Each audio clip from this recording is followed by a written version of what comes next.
Welcome to Guitar Gavel, a place for people who love guitars. These are conversations with musicians, guitar enthusiasts, techs, and collectors about their guitar journey and their love of the instrument. Thanks for tuning in. Please hit the subscribe button, share with your friends, and be sure to sign up for our twice weekly newsletter at guitargavel.com.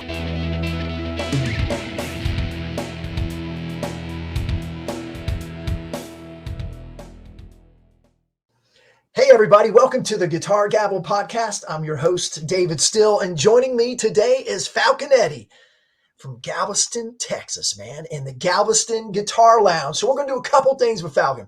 We're going to look at some killer guitars that they've got only at the Galveston Guitar Lounge. We're going to talk about his store, where you can find him, his social channels. We're going to hear about Falcon Eddy's his guitar journey and how he ended up having a house full of guitars that he's sitting in and selling them. So we're going to go there, man. And I want to say thank you for everybody tuning in, whether you're listening or you're watching. Thank you so much for your time. It's your number one asset, and it's hard to come by. So we appreciate you watching or listening. If you're driving, if you're just hanging out on a Friday night and watching the show, thank you for your time. We really appreciate it. Falcon Eddy, man, it's a pleasure to have you, brother. It is a pleasure to be here, David. Thanks for having me. Oh man.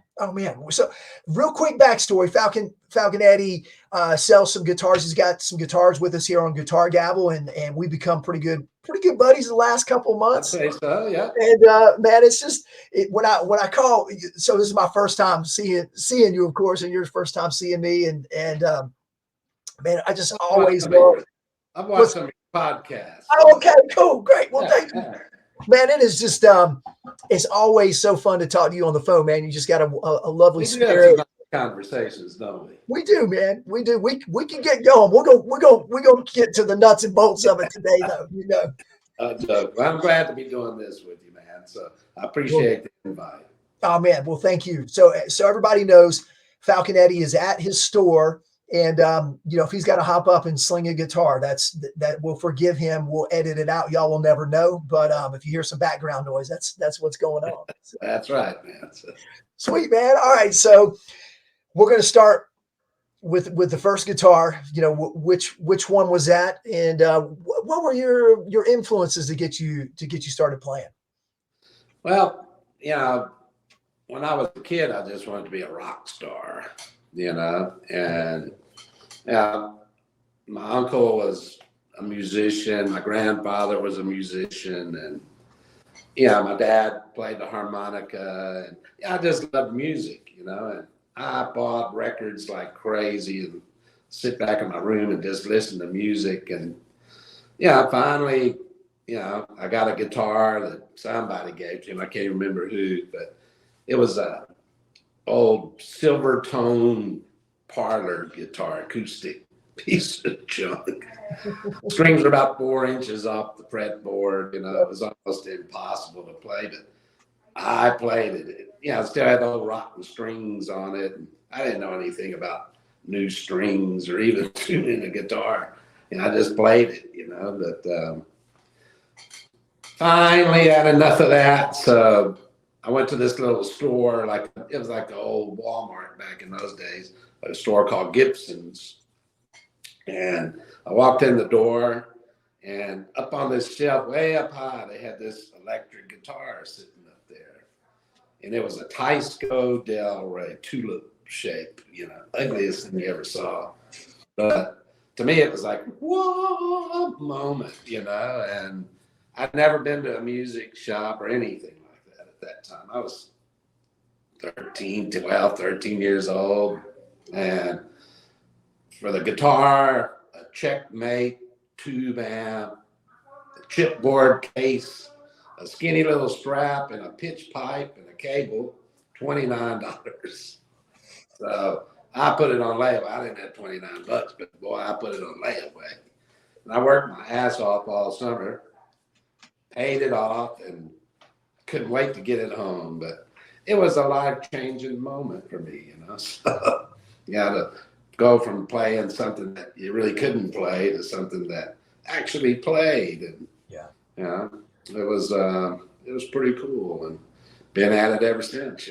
Then I got me a Gibson SG and moved on from there. know. Oh So man, that was you my went way up the ladder. Yeah, you went from the Teisco to Gibson. That's not bad. yeah, I did. Yeah, I went to then I started going to guitar shops and music shops, and was taking some lessons and all of that stuff. And I got to know some musicians, and and I started seeing what everybody was playing. All my heroes back then were playing SGs, so I wanted an SG, and I did the same thing. I put it on layaway, and I worked hard all summer long, and finally paid it off. And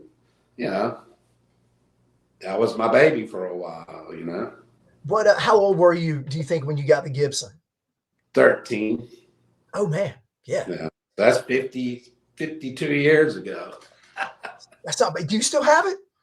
I don't. I wish I did. I traded that guitar for a Gibson Dove custom acoustic because I decided to get into acoustic music instead. Yeah. I got that guitar, and I loved it. It was a great guitar. And then I was joined up in a band. We didn't have a bass player. I was playing harmonica and singing vocals in this band.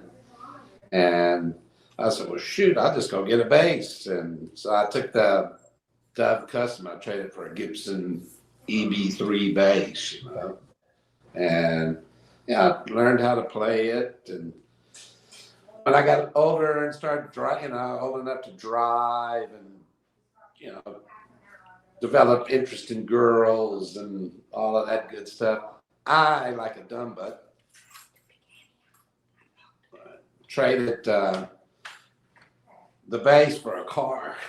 Stupid ass. I thought I'd get more girls with a car. Little did I know. I don't know. We won't throw the whole bass player community under the bus, but it's questionable. I don't know. But after that, the car broke down. I stuck with the harmonica forever. I started playing it when I was like 5, and I just quit playing the guitar for a while. And when I got older, I worked and did normal things, and had a real job and all that kind of good stuff, and raised kids and did all of that. And when I got older and got my first divorce, I went and bought a guitar because I was on the road all the time and traveled constantly. I bought me an acoustic guitar, and so I could sit in my hotel room and learn how to play guitar all over again. So, been ripping at it ever since. And that was 20 years ago. So, okay, so kind of a pretty good little hiatus to raise a family and do all that stuff. And then after I got that divorce, I started playing in bands again, and playing on stage, and and been doing that ever since. So, did you go back to the bass at all, or just stick with the guitar and the harp? Stuck with the guitar and the harmonica mostly. So I hardly play the bass anymore. I do every once in a while, but it's I don't like the big heavy ass strings on them. Yeah, that's fair. I got a bunch of basses, and I'll play one every once in a while because I love the way they sound, but it's just not my thing. So, all right. So, trick question: better harmonica player or better guitar player? What do you consider yourself? Way better harmonica player. Way better. Yeah. I really got good at that. So, I learned. I played it all the time and played with a lot of people and along the way, and I got lucky, and it's taken me to places that there's too much competition in the guitar world, man. So, my brother-in-law he was a guitar player, and he said he could put 30 guys in a circle, shoulder to shoulder, and put a man in the middle and let him whirl around and piss on everybody. He said 27 of them will be guitar players, So. If you hit all 30 of them. So. If you're listening, kids, become a harmonica player if you want, solid work, or bass. Especially bass. I could play the bass and the harmonica at the same time.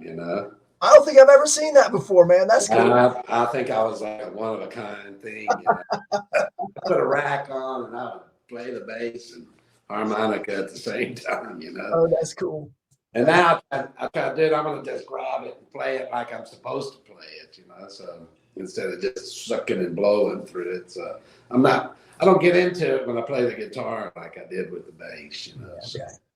It's we won't go too far down the harmonica hole. My father-in-law is a harmonica player too, and he took it up 12, 13, 14 years ago and has become really good. Yeah. And just like any instrument, you know, it's much more difficult than it looks.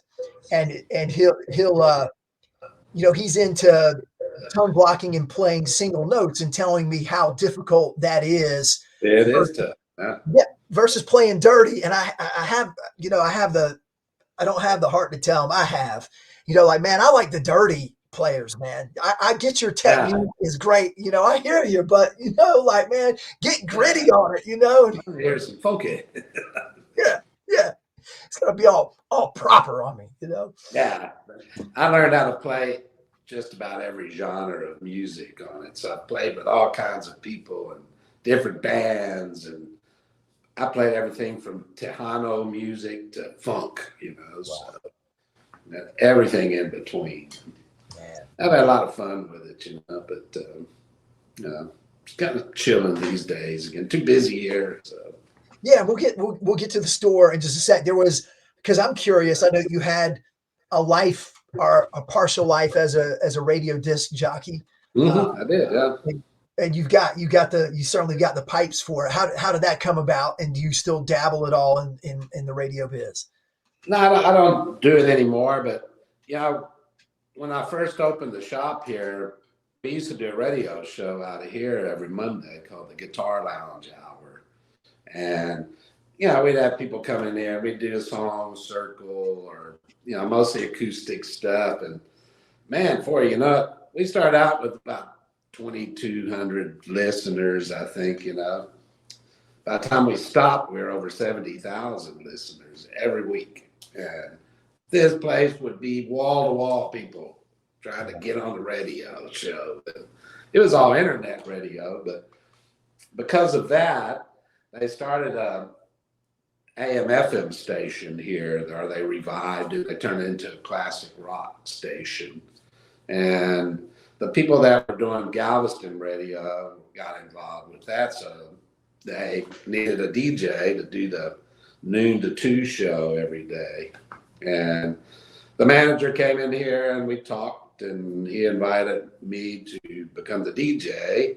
And then my wife ended up selling, you know, ads, and she got a show called About the Community. And I was the producer, and she would bring in, you know, like a doctor or somebody who had something that was doing good in the community here. And she did her show once a week, like right after my show. And so, yeah, it all went really well. And I started pushing people in the door here as part of my payment. So, you know, time I got done with my show, I'd come to the shop here and people lined up outside waiting to get in. So that's a good problem to have. Yeah, so it really helped us get started here with the shop. And it's not easy, man, you know. No, man. So tell us how did the shop begin? What was the catalyst for, like, who's going to open a guitar store, a music store? Well, you know, our shop is downstairs in our house, and this house that we live in is a huge house, old house built in 1930 here in Galveston, and it's like 3,600 square feet. Well, my wife and I, we need about 1,000 square feet to live in. So the house was literally broken up into 3 different apartments. And the upstairs apartment where we live, we kept as an Airbnb rental. So, yeah, we had a place to come hang out down here. And then where the shop is here now is a 2-bedroom apartment that we rented out long term. And then where the studio and all that stuff is in the back was a 1-bedroom apartment. So we ran everybody off one day. I came down, said I need strings, and so I took off out into our little city here, and there's no strings anywhere on the island. You have to drive 30 miles to go get a set of strings or buy them from Amazon. Yeah. And man, we need a guitar shop here. This little island will support one. And I had to beg and plead with my wife, but finally convinced her that I'm not renting the apartment out anymore. We're going to turn it into a guitar shop. I'll rent it. I need money and blah blah blah. But I resisted the fight and won, and now we opened the shop up. And That's a hard sell. We're gonna take the guaranteed apartment rental income and then make it throw the dice, man. And it costs a lot of money to open a guitar shop. I don't give a dang who you are. If you want to sell guitars like Fender or Gibson or some brand name that will get people in the door, you better have a pile of money, man. No joke. And I didn't have it. So we just started building our own stuff, man. And, we built good guitar. We still do. But people started coming in and they would play them, and wow, they'd end up buying them. And I would buy like Fenders and Gibsons and stuff.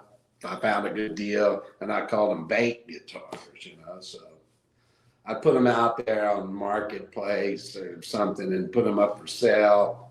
And people would come in, oh, I want to check out that Jet Beck Strat that you have, or that Shure that you have. And sure, man. So I said, check this out. And I'd hand them one of our guitars, and before you know it, they weren't even looking at the other stuff. They were buying our stuff. So because they knew they were getting a damn good guitar, Yeah.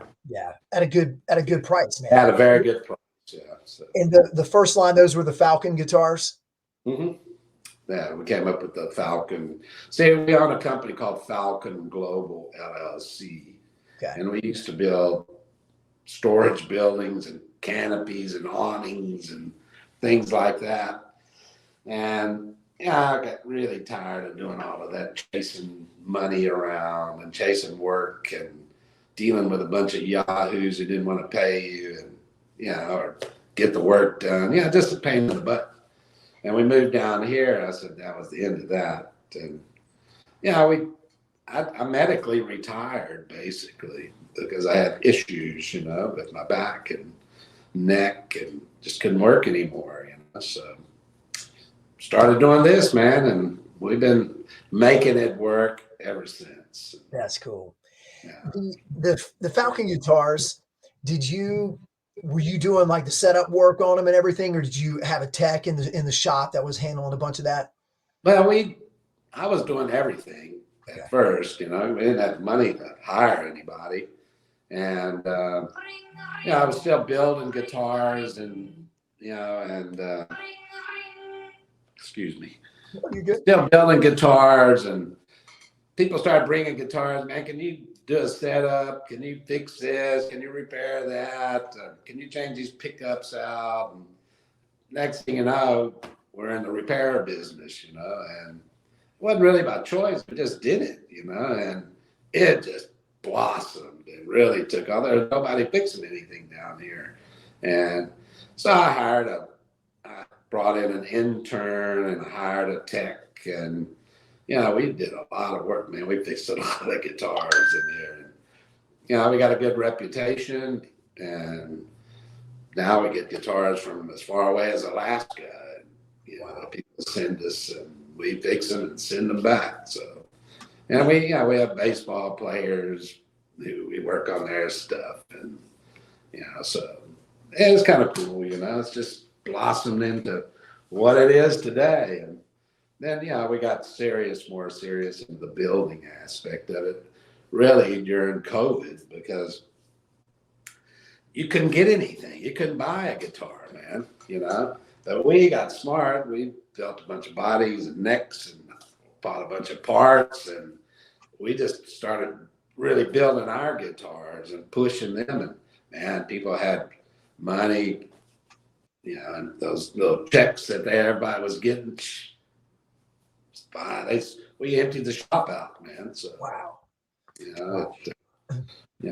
And it's just been good ever since, man. So it was one time in this whole run I thought about just giving up and shutting the doors, But a friend of mine came in, never met him until he came in that day, and he said, "Don't close, man. We need you here." So, we need you. I'm going to go out and I'm going to promote the hell out of your business. And he did. And next thing you know, we got all kinds of people coming in here. So, and it's, been taking off and grabbing a hold little by little ever since.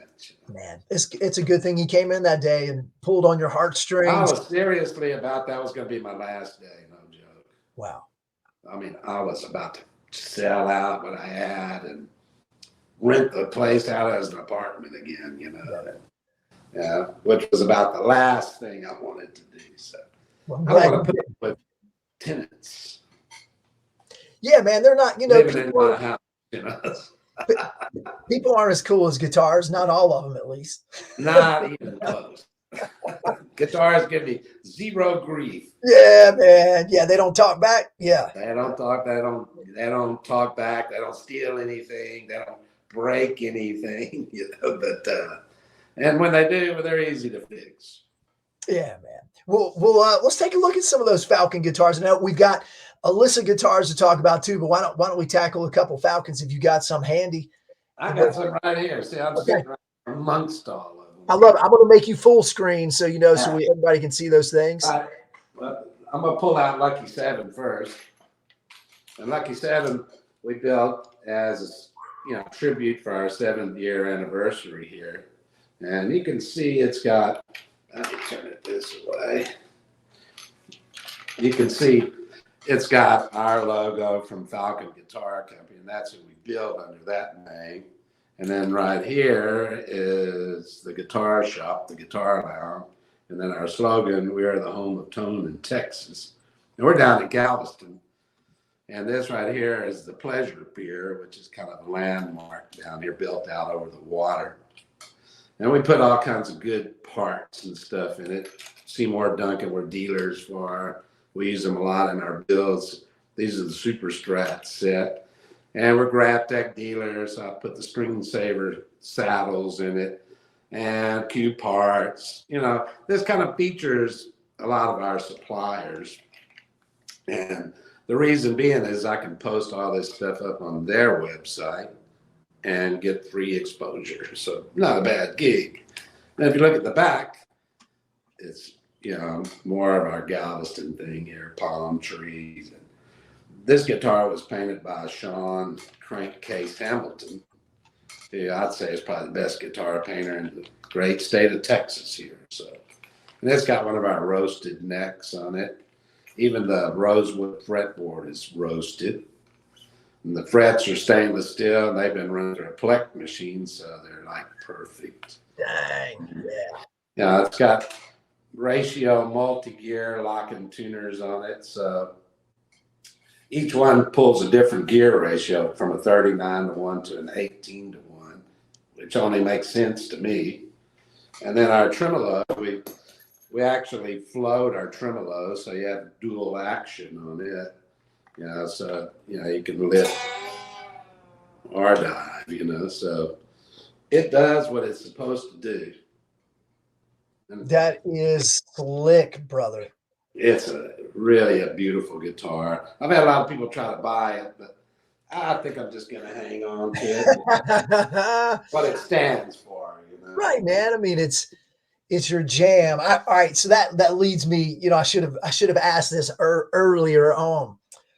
The name Falcon Eddy. There's got to be a story to that, man. Well, when I first met my wife, Ivanka, her name is, we got introduced by a friend, and we were talking on the phone before we ever, became an item, before we ever met. And she asked me if I was a bird, excuse me, if I was a bird, what kind of bird I would be. And I said, oh, I'm a falcon. And she goes, oh, I'm an owl. And, and after that, when I got on Facebook, I'm not much of a social media guy, but, for the sake of the business, we decided to do it. And then because of my music, I just changed my name to Falcon Eddy, I mean, I don't like to be me on there, so, but it just took off and everybody knows who Falcon. A lot of people don't even know my real name. They call me Falcon or Eddie, Mr. Eddie or whatever, Falcon. I know where they come from when somebody calls me. Is this Falcon Eddy? Yeah, okay. But it works good on stage, great stage name, and there used to be a show called Rich Man, Poor Man, which came on way back in the 70s or early 80s. And the evil character on there, his name was Falcon Eddy, but spelled like an Italian name, Falconetti, Falcon Eddy. So, okay. he was the bad guy on there, the villain, always like the villain. So, I just kind of came up with all of that. So. I like it, man. That's not where I thought you were going to go. It's better than where I thought maybe it came from. Yeah, just like I say, now people relate to me as Falcon Eddy, and that's all good, man. So I don't mind being the pseudo guy, the pseudo character. And then when I started doing radio show, everybody called me the Guitar Man, so that was my name. The radio was the Guitar Man. So. No one knows your real name. I mean, you're just one of 3 or 4 different things. It's not a bad thing. Yeah, well, I don't mind. Some people might be looking for me or something. I know. I didn't know if that's where we were going to end up. No, it just I've always liked it. I thought it was pretty cool, and my wife loves it, and so makes her happy. Happy wife, happy life. So. And your kids didn't raise no dummy, huh? Or your parents didn't raise no dummy as well. All 12 of us. I came from a big family of 12 kids. So. Oh man, yeah, that's another podcast in and of itself. That's a whole different story, right there. Right. Yeah, wow. Well, so that was your kind of a super custom Falcon guitar. Do you have more of a? They're all custom, but do you have more of a production model close by you can show? I know we've got some listed on Guitar Gavel. Yeah, I've got. Well, here's one of our tellies. And see, we kind of take them to a different level. This is kind of simple, but it also has our roasted neck with a roasted maple fretboards, same stainless steel plex frets. The body is actually roasted alder, and it's finished with nitro. And we do our little custom stuff on it. This one's got the Seymour Duncan broadcasters in it, so. We have our own little shade of seafoam green or surf green. That's beautiful. One of our regular tellies. We sell these for, I think, about $1,800, So, and people go buy new tellies and they bring them in here to put decent pickups on them and modify them. Well, you don't need to modify these; they're all done. So, every good part that you could possibly get is in this guitar. So, as with all of our guitars, we use CTS pots and switchcraft switches, and we do our own custom wiring harnesses. We reverse the controls, so you got volume controls, so you can do swells here. Everything is good stuff. Seymour Duncan. I sell lace and Seymour Duncan, but more Seymour Duncan than anything else. So. Yeah, man, you good pickups, man. You can't go wrong with them. I mean, better than I do. That's triple the price if you're getting it from, somewhere else. Absolutely. We just make them standard, It's, we'll use whatever kind of pickups anybody wants to use, but yeah,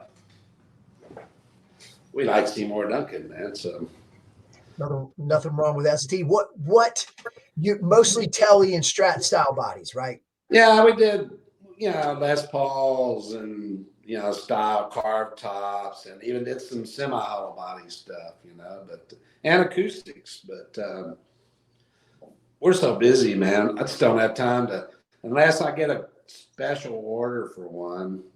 I don't build them hardly anymore. I used to build them and keep them in the shop here, but I just don't have time. It takes 6 months to build an acoustic, and Yeah. a lot of hours in the shop, which I just don't have, man. So, if somebody wants one, I'll do it, but be prepared to wait a little bit. So. Sure. I mean, that's the deal with an acoustic, and it's going to cost you a little more money too. Mm-hmm. Absolutely. Yeah. Well, you think about the hours that you put in on it, you're really not making a whole pile of money off of them, even when you sell them by $1. So. But we build great guitars that people are, they're heirloom quality guitars. We want people to play them the rest of their lives and pass them on to their kids or grandkids. Do you have any idea about how many Falcon, electrics that you've built since you started doing them? Golly, man. We were just talking about that the other day. A few hundred, I guess, Yeah. Acoustics and basses we build also. But I started building. I built a guitar for my granddaughter, a Les Paul, 10 years ago. And that's what really got me back into building guitars again. I was unable to work, and because of medical problems, and I had to find something to do. I got bored. I got tired of going for walks on the beach, man. So I love the beach, but damn, 20 miles a day is a little much for my old buck, man. So I had to find something to do. Man. I mean, it's fascinating. It is often how the cards we were dealt in life, the adversity, the circumstances determine the next move and what the outcome is going to be from that. Absolutely, man. Absolutely. And you created this special place in Galveston because you had to do something next, and it's what you knew. Yeah. And it's always been about good mojo here, and I'm not going to vary from that ever. And, my wife said, oh, we should do a franchise. We should do this. I said, why? And then, it won't be the same. It's not the guitars that make the shop. It's the people in there, and, you can go into Guitar Center and they got plenty of guitars, but nobody in there knows anything about them, and Right. you can't grab one off the wall and play it most of the time because nobody's ever set them up or nobody even bothers to tune them, and so it's not a great experience. It's like, I need an Epiphone. They have them. So you go in and you buy one, and out the door you go with it and take it to somebody like me to get a setup on it. That's right. That's right. You're the other line of guitars that y'all have in house are the Elissa guitars, and these have have a great backstory. Can you rip one off the wall behind you? Yeah, a whole pile of them. I'm gonna grab this one here. Then I'm gonna make it full screen again. All right. Now this one we just finished. It's already sold, but these guitars were made from the deck boards off the tall sailing ship called the Elissa here, which was originally built in 1877. And, they're totally custom. The wood was put on deck in 1970 in Greece. It's actually Douglas fir, and it's very surprisingly resonant wood. And then we had the custom bridge covers engraved with a picture of the ship. And you see this hole right here was one of the old bolt holes, and that is a head there. We filled them with epoxy so we didn't want to cut all that out of there. And then we engraved this on here, the Elissa 1877. And we have 6 different colors that this comes in. So you can see another one of the old bolt holes and how they're finished. These are also finished by Sean Hamilton. And they too have the roasted necks and our roasted rosewood fretboard, all of our normal stuff. These are set up like a Esquire with the Mike Eldred harness, wiring harness system in it. And the Esquire had one single coil pickup when they first came out. And we put a humbucker, a Pearly Gates humbucker in here, kind of sticking to our Texas thing here. And we put a coil tap in here. So in all actuality, you get 6 voicings out of this one humbucker pickup. And it goes everything from a Telly twang to a Les Paul growl, so really nice guitars. We're really proud of the way they turned out. We have 6 different colors, and they come in a custom case that's got a picture. Original case were hand painted pictures of the Elissa in different settings. So one of them is, the first one was called You're My Blue Sky, and it's her sailing in the beautiful blue sunny day. And the next one was called Midnight Rambler, so it's her sailing under a full moon at night. And then we have Into the Mystic, and it's in the fog. And then Stormy Monday is sailing in the storm, so. And those cases, we made reproductions of the original hand-painted cases. And when you buy a guitar, you get one of the reproductions. But the hand-painted are available, but they cost you like another $1,200. Yeah. And then we had custom leather straps made with the Elissa engraved on them. Right. They match the guitars, so you can kind of see behind me. The Elissa guitars, whose idea was it to come up with using the deck boards in repurposing? That's a good question, because there's a place down here called the Sea Star Base, and it was built by the guy who inherited Frito-Lay, very wealthy guy. They built it with the intention of it being a nonprofit thing, and they were teaching kids how to sail, and they would do maritime safety training. And then the Boy Scouts occupied it for some kind of jamboree thing every summer, And anyway, big nonprofit, big giant, beautiful building, and a big marina. And, they've been ripping and roaring until the guy passed away. And now the place is up for sale. And they had all this wood sitting in a container that they bought back in 2013 at an auction. And he bought it with the intention of using the wood throughout the construction of the building for little trims or, just to have it in there. And because of the bolt holes, it was not practical to do that. So they just put it in a container. It's been sitting there ever since. And now they're having to rid themselves of all of these things that they have. And they opened up the container and said, oh, we got all this old Elissa wood. Maybe we can build a guitar out of it. So they sent a guy, Captain Lauren, over here to see if we could build an acoustic guitar out of it. I said, no way, but we could sure build some electrics, And it just took off from there. They gave us the wood. We gave them some guitars. We built them 3 guitars, and they kept a little bit. They gave us the rest of it, and we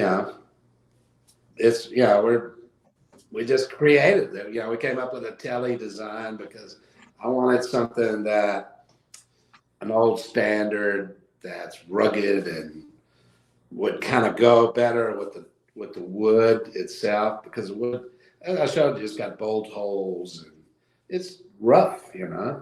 It used to sit on the deck of a ship for 50 years, so, and so we built the first prototypes. We built 3 of them, and, we just kept on going from there, man. So we had Sean paint those and come up with the colors that he came up with, and we just started bringing other artists in, and other people got involved, and before you know it, there's let's do this, let's do that. The ideas just kept rolling in, and we kind of wanted to stick to a Texas theme because the ship's here in Texas, and incorporate some of the ship into it, so it makes it more recognizable, not just this wood from the Elissa. It just looks like wood, So, Yeah. So we came up with all the little concepts that we came up with.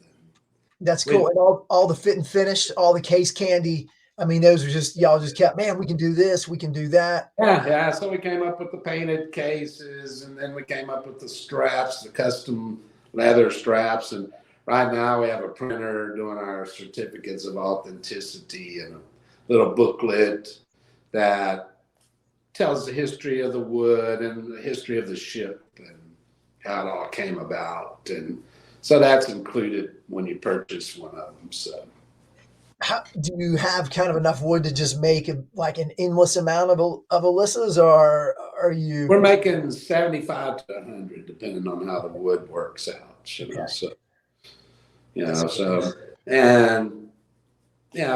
We just finished 12. We've got completed. Most of them are already sold or spoken for, and we're doing 3 more right now. So it takes a while because the wood is what we call 5/4. It's 1 1/4 inches thick and 4 inches wide. It used to be 4 by 4, when it was on deck, and evidently it was rotted and had salt impregnated into it. So they milled all that and they cut them down to 5/4. So we're having to we're laminating it together and then sandwiching it together. So to make the blanks big enough to make guitar bodies out of. So when you got the wood, had already been milled in half, or it was milled to the planks vary from about 10 feet to 3 feet long, so but every piece that we got is usable because we've incorporated the bolt holes into them. And it's all dry wood. It's hard to work with and blows out chunks, so having to re-glue stuff back on it all the time. Once we get it there, it's solid. And the wood is Douglas fir from Greece. It was put on in Greece, and very resonant, man. Surprisingly resonant wood. So I mean, you can sit there and play it unplugged, and you can feel the vibration in the wood, and they just turned out incredible, really killer guitars. That's so cool. I bet you got a lot of on the business side of things, a lot of good press. We did get some. There's a magazine called Coast Monthly magazine that picked up the story, and they did a big feature article about them. Nice, like 4-page feature article, and took a lot of great pictures, and and did a nice interview, and it's really helped us with sales because of that. And now we're planning on having an unveiling, hopefully on the deck of the ship itself, and we're going to put a really top-notch band up there. And we hired Malford Milligan, he used to play for Storyville, and now he has a band called the 10 Cadillacs. They're supposed to bring Jimmy Vaughn, and we're trying to get Billy Gibbons to show up. And, we're trying to make a big deal out of it. Yeah, man, you should. I mean, that's a really neat thing to do. I mean, you just preserving a piece of Texas history, a piece of history. Yeah, I didn't realize how important they were until we actually started to build them, and starting to see the end result, and the people that were starting to find out about it and coming in here with their own stories about the Elissa. And we actually have several people that were on the crew that went over there from Galveston to Greece, and they put all the new deck boards on, and the ship was sitting in Greece rotting away, and it was bought by the historical society here, our foundation, and they went over there, sent a crew over there. They made it seaworthy, and they literally towed that ship from Greece to Galveston. Wow. Took them 6 months to get here. God. They got stuck in the Straits of Gibraltar, and there's all kinds of another story about all man. You didn't know exactly what you were getting into, man. You're like, I had no clue until and then when the word started getting out, people that were on the crew that were coming in here, and they were just blown away by it, the whole concept and the whole idea. And now, because of what we've created here, we can do this with other historical woods as well, and we're kind of on the hunt for that now, so we're going to start creating this for other people that have wood sitting around that's got some significance, and yes, it's just a great design. It worked out really well, and it's very practical, and we've got the right team in place, to make it all happen. So you sure do. They're beautiful guitars. Thank you. Yeah, man. Y'all I'm even impressed with them, so you might, as I'm listening to you talk about maybe doing this with other historically significant wood, be careful. You might be working more than you want to. That's all right, man. We put a new shop in the back here, and we're retooling, and the shop we're working in now is for sale. So we're basically trying to clear out of there, and so we have a new building in the back here we built, and we're setting up shop right here. So that's cool. Good for you, man. All right here on our own little campus, Yeah, man. All because live upstairs, man. So you can't beat it. Because you got tired of walking on the beach, man. You got it rough, Falcon Eddy. Just want to remind you that, brother. Just living on an island, My granddaughter's here. Super sweet. She want to say hey? Yeah. Bring her on in. This is Ann. She's the picture of the shop here. This is David. And there's the other owner, the co-owner. This is Mima. I have Mima's hair. Hey, Mima. It is good to see you. I'm glad y'all came and joined us. Yeah. We're not editing this out. This is Annie's learning the shop, and she already knows how to change strings, and she's learning how to do setups. And she's 10, so she's gonna rock. Man. Well, there you I get go. old and tired of this, and she's gonna take it over. So The next generation. absolutely. The best generation. The best. The best. Yeah. She's a little musician, so it works out well. That's awesome. Man, that's so great. Well, you know what? Let's just leave it here. Like, everybody get in the shot and wave, and we'll call it a day because this is too good. We can't beat this. Annie, thank you so much for joining. Get Yolanda back in here. Bye, everybody. I'll tell you what, Falcon Eddy, I'll plug all the social sites because we didn't get to that, but I will plug everything in there. Everybody, thanks so much for your time. We're going to do some family time now. Hang out, Falcon Eddy, and we'll reconnect in a second. Lunchtime, yeah. Lunchtime. I love it. All right, hold on. Thanks for tuning in to the Guitar Gavel podcast, and a special thanks to Steve Kuykendall for composing this music and being such the great guy and friend that you are. As a reminder, hit the subscribe button and sign up for our twice weekly newsletter at guitargavel.com.